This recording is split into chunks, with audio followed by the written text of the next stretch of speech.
So this absolutely is one of my favorite modifications to make on any guitar that I work on. We got a really nice made in Mexico Fender Strat in for a setup today. You can see that the pickups at one point have already been replaced with Seymour Duncan Strat style pickups. However, the client is having some serious issues with his wiring going bad and he's not getting any sound from them. So we verified that the pickups themselves are okay. So what we're going to do in this schedule is we're going to upgrade our entire wiring harness. Now that may seem like a big job, but first let me encourage you in the fact that this bag of parts to replace his wiring harness is something like $30, much cheaper than an actual pickup itself, and the wiring itself is not very complicated, even to someone who's fairly new at soldering.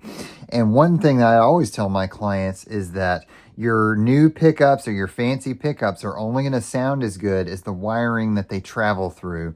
And so in this case, by upgrading our wiring to premium components like CTS pots, a really nice tone capacitor, and cloth wiring, you're going to get the full potential of these Seymour Duncan pickups. And you're not going to have to spend the same amount of money as you would buying the fancy pickups in the first place.